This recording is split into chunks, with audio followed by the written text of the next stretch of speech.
Hal yang berikutnya adalah ketika Anda sudah menjalankan 6 bulan, 1 tahun, kira-kira Anda pernah tidak mengalami hal mesin utamanya atau mesin satu-satunya mesin itu mengalami trouble, mengalami gangguan, mengalami kerusakan, mengalami hambatan, lalu tempat cuci mobil motor Anda itu berhenti atau tidak melayani lagi beberapa hari? Pernah enggak? Nah, itulah yang saya alami ketika 1 tahun pertama saya belum memiliki cadangan-cadangan mesin. Maka ketika mesin itu rusak atau trouble, maka saya berhenti mencuci. Artinya pelanggan udah banyak tapi saya tidak bisa mencuci, artinya penghasilan saya berhenti. Nah, langkah yang tepat itu adalah ketika Anda sudah mempunyai mesin utama, baik itu yang pakai bensin ataupun pakai listrik.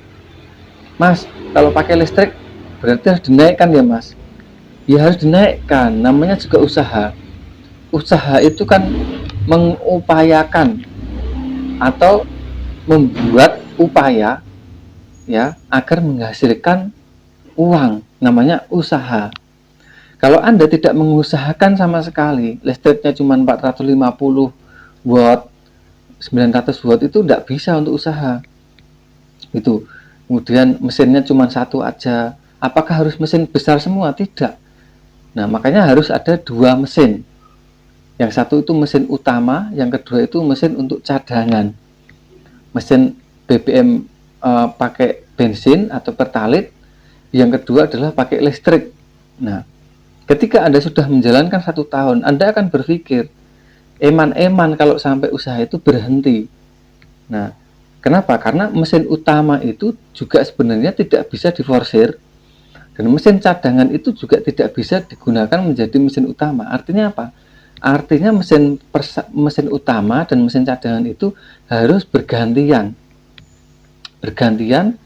dan tidak boleh diforsir.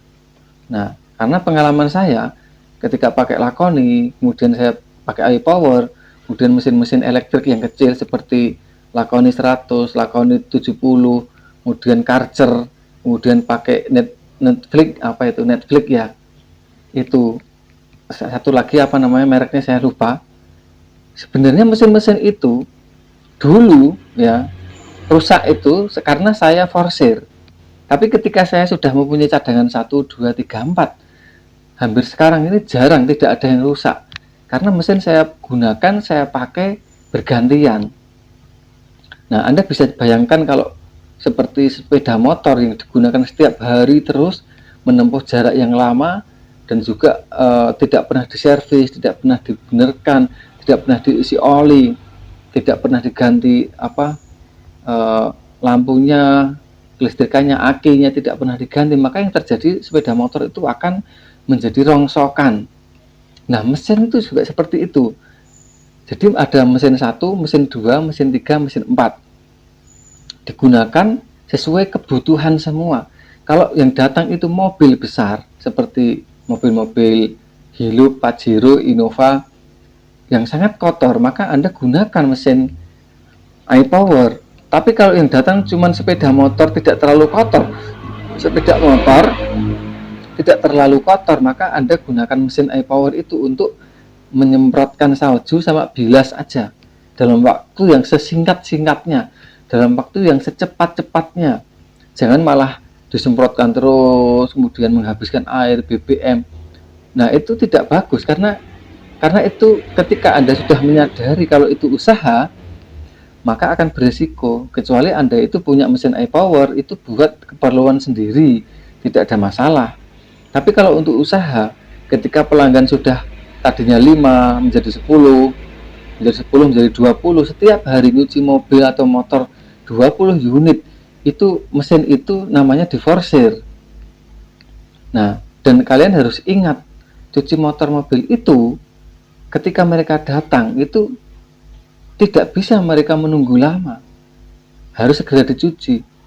Nah, makanya Anda harus siapkan mesin iPower yang untuk BBM itu untuk tekanan tingginya, dan mesin elektrik yang untuk pakai listriknya, supaya ada satu mesin cadangan dan mesin utama gitu. Nanti di perjalanan itu Anda akan merasa nyaman setelah mengetahui ritmenya. Oh, ternyata saya harus punya serepan mesin, saya harus punya serepan ini dan itu. Nah, saya harus punya sampo saljunya saya harus buat sendiri atau saya beli biangnya. Kemudian semirnya saya harus pakai silikon oil yang murni. Harganya agak mahal, tapi itu biang. Kalau Anda semuanya beli, bahannya aja udah beli, kemudian sampo jadi beli, sampo touchless beli, sampo salju beli, semirnya beli, airnya bayar, tempatnya ngontrak, dan masih banyak lagi, maka keuntungan Anda itu sebenarnya sedikit. Bahkan Anda dikatakan rugi, itu rugi tenaga dan rugi waktu. Kalau seperti itu terus, bagaimana Anda mau membuka cabang yang kedua? Kalau cabang yang pertama saja Anda tidak bisa. Nah, artinya income-nya, penghasilannya minim, maka Anda tidak akan bisa mengelola cabang yang kedua. Nah, gimana supaya bisa mengelola atau membuat cabang yang kedua? Anda harus meminimalisir dari BBM, kemudian dari airnya, kemudian juga bahan-bahannya, buat sendiri atau beli bahannya, kemudian juga karyawannya harus diberikan pengertian. Nah, kalau Anda itu rugi, bilang rugi. Kita rugi tenaga, atau kita rugi waktu, atau kita rugi secara modal. Nah, karena kalau Anda berada dalam kerugian terus-menerus, maka tidak bisa dikembangkan. Yang bisa dikembangkan itu kalau sudah punya hasil maksimal. Mengelola satu usaha, hasilnya maksimal, maka bisa dikembangkan. Kalau belum maksimal, maka satu usaha itu harus Anda kelola manajemen sebagus-bagusnya, dirubah, dievaluasi, kemudian dikoreksi lagi, apakah karyawan yang salah.